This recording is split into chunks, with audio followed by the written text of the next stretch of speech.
दोस्तों, महाराष्ट्र में बीजेपी के लिए एक के बाद एक कई समस्याएं बढ़ती जा रही हैं। अपने ही उसको आंख दिखाने लगे हैं। विरोधियों से तो बाद में लड़ाई होगी, लेकिन जिनके साथ बीजेपी वहां चुनाव लड़ना चाहती है, जो घटक दल हैं, वो बेहद नाराज हैं। चाहे अजीत पवार हो, चाहे एकनाथ शिंदे हों, और अब कुछ और सहयोगी दल जो अलग अलग राज्यों में बीजेपी के साथ अलायंस का हिस्सा हैं, चाहे उत्तर प्रदेश हो या फिर बिहार हो, वो भी महाराष्ट्र पर अपनी निगाहें लगा रहे हैं।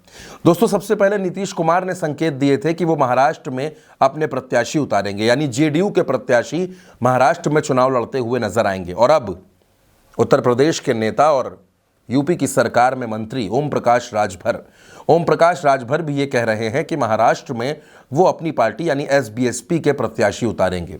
महाराष्ट्र अभी राष्ट्रीय अधिवेशन करके आ ही रहे हैं, दिल्ली जाने वाले हैं। तैयारी हम लोग महाराष्ट्र तो हरियाणा में लड़ रहे हैं। नहीं, हरियाणा नहीं लड़ेंगे, हाँ महाराष्ट्र लड़ेंगे। जो बंबई का इलाका है, जो यूपी और बिहार के लोग, वहाँ 22 विधानसभा सीटें ऐसी हैं जहाँ 48% अकेले उत्तर भारतीय रहता है। उन सीटों पर चुनाव लड़ा जाएगा। 22।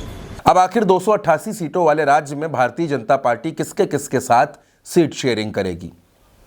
भारतीय जनता पार्टी शिवसेना शिंदे गुट, एनसीपी अजीत पवार गुट, राज ठाकरे, रामदास अठावले, इतने दल महाराष्ट्र में पहले से हैं, जिनमें से एकनाथ शिंदे 100 सीटों पर चुनाव लड़ना चाहते हैं। बीजेपी खुद 150 सीटों पर चुनाव लड़ना चाहती है। अजीत पवार 80 से 90 सीटों पर चुनाव लड़ना चाहते हैं। राज ठाकरे 20 से 25 सीटों पर चुनाव लड़ना चाहते हैं। इतने ही लोगों में सीट शेयरिंग नहीं हो पा रही है, तो फिर नीतीश कुमार और ओम प्रकाश राजभर को बीजेपी सीटें कैसे देगी? लेकिन नीतीश कुमार साफ कर चुके हैं कि चाहे महाराष्ट्र हो या झारखंड हो, हम चुनाव लड़ेंगे।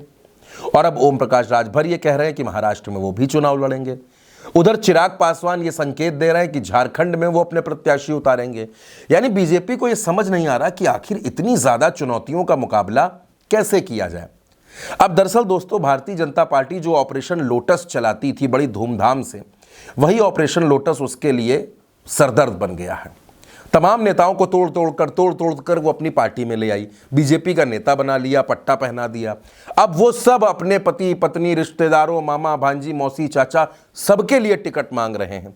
अब बीजेपी को लग रहा है कि इतने लोगों को टिकट कैसे दिया जाए, क्योंकि परिवारवादी हम हैं नहीं, ये भी जनता को दिखाना है। तो बीजेपी एक तरफ सीट शेयरिंग में फंसी है, दूसरी तरफ तमाम अलग अलग दलों से जो नेता लाए गए उनमें भी फंस गई है। आज की तारीख में बीजेपी वो तमाम मुद्दे जो महाराष्ट्र की राजनीति में थोपना चाहती है, लाना चाहती है, वो कर नहीं पा रही। और महाराष्ट्र में बेरोजगारी और महंगाई ये आज के सबसे बड़े मुद्दे बन गए हैं।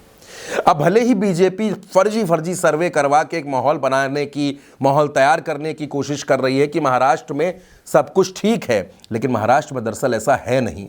महाराष्ट्र में जो फिजा है, जो हवा है, जो सियासी रुख है, वो भाजपा के खिलाफ है। एक सर्वे और हुआ था दोस्तों, वो ये भी बताता है कि अगर चुनाव हो जाए तो बीजेपी 50 से 55 सीटों पर सिमट जाएगी। वो बीजेपी जो पिछली बार 105 सीटें जीत कर आई थी।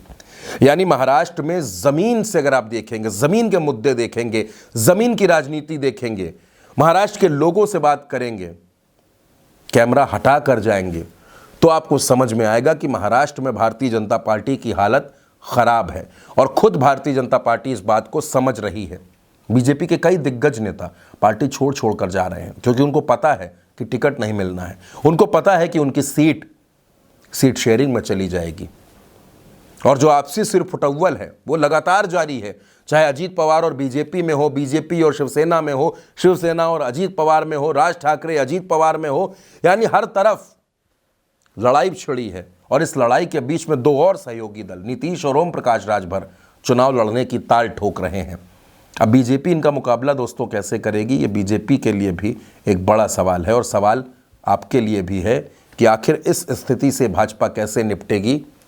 अगर आपको लगता है कि निपट सकती है, कोई तरीका है या नहीं है, अपने सुझाव, अपनी राय कमेंट बॉक्स में ज़रूर दीजिएगा। नमस्कार दोस्तों।